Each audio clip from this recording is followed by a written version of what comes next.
बंगाल की सत्ता बदलते ही उम्मीदों और चुनौतियों का सबसे बड़ा दौर भी शुरू हो गया है। शुभेंदु अधिकारी के मुख्यमंत्री बनते ही उनके सामने सिर्फ सरकार चलाने की नहीं बल्कि बंगाल की तस्वीर बदलने की सीधी चुनौती है।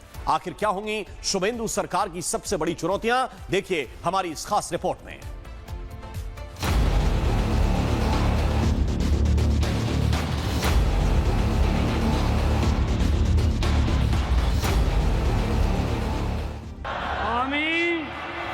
আমি শুভেন্দু অধিকারী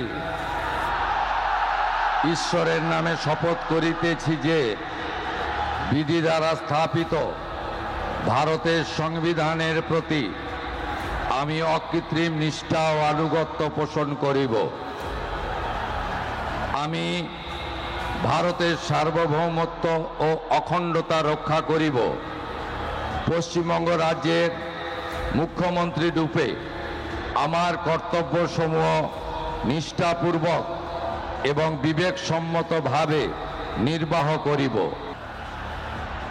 इन्हीं शब्दों के साथ पश्चिम बंगाल के नए सीएम के रूप में शुभेंदु अधिकारी ने शपथ ली। अब उनके सामने चुनौतियों का अंबार लग चुका है। अधिकारी के सामने सबसे बड़ी चुनौती है राज्य को अराजकता और अराजक ताकतों से मुक्त कराना। पहली चुनौती, अवैध घुसपैठ। सालों से बांग्लादेश सीमा से अनियंत्रित घुसपैठ बंगाल की जनसंख्या, संस्कृति और सुरक्षा में सेंध मार रही है। बीजेपी लंबे समय से इसे राष्ट्रीय सुरक्षा और जनसंख्या संतुलन से जुड़ा मुद्दा बताती रही है। सीमा से लगे जिलों में सख्ती बढ़ाना, फर्जी दस्तावेजों पर कार्रवाई करना और बॉर्डर नेटवर्क को मजबूत करना शुभेंदु सरकार की प्राथमिकताओं में शामिल है। दूसरी चुनौती, कानून व्यवस्था।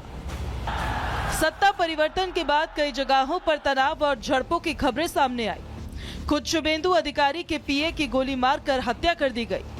बीजेपी लगातार आरोप लगाती रही है कि राज्य में पुलिस और प्रशासन पर टीएमसी का असर रहा है। अब जब भाजपा सरकार में है तो शुभेंदु अधिकारी को यह साबित करना होगा कि प्रशासन राजनीतिक दबाव से मुक्त होकर काम करेगा, क्योंकि चुनावी राजनीति के बीच बीजेपी पर ध्रुवीकरण के आरोप भी लगातार लगते रहे हैं। ऐसे में सरकार के सामने चुनौती होगी कि कानून सबके लिए बराबर दिखे और किसी भी हाल में बंगाल दंगों और तनाव की आग में न झुलसे। तीसरी चुनौती, भ्रष्टाचार, कटमनी और सिंडिकेट। भ्रष्टाचार, कटमनी और सिंडिकेट ये वो मुद्दे हैं जिन पर विपक्ष में रहते हुए बीजेपी ने लगातार ममता सरकार को घेरा है। सरकारी योजनाओं में कमीशनखोरी के आरोप, स्थानीय सिंडिकेट के दबदबे की शिकायत और भर्ती घोटाले ने बंगाल की जनता के बीच टीएमसी के खिलाफ जमकर नाराजगी पैदा की। बंगाल की जनता ने जिस भरोसे के साथ शुभेंदु को सत्ता की चाबी सौंपी है, उस भरोसे पर खड़ा उतरने की कोशिश शुभेंदु सरकार की जरूर होगी। शुभेंदु अधिकारी के लिए ये चुनौतियां आसान नहीं है। इनके लिए मजबूत राजनीतिक इच्छा शक्ति, प्रशासनिक सुधार और जन समर्थन तीनों जरूरी है। अगर शुभेंदु अधिकारी इन मुद्दों पर ठोस कदम उठा पाए तो बंगाल न सिर्फ सुधरेगा बल्कि एक नई दिशा भी पाएगा। लेकिन अगर ये चुनौतियां अनसुलझी रही तो सत्ता बदलने के बावजूद जनता की उम्मीदें फिर से धूमिल हो सकती हैं।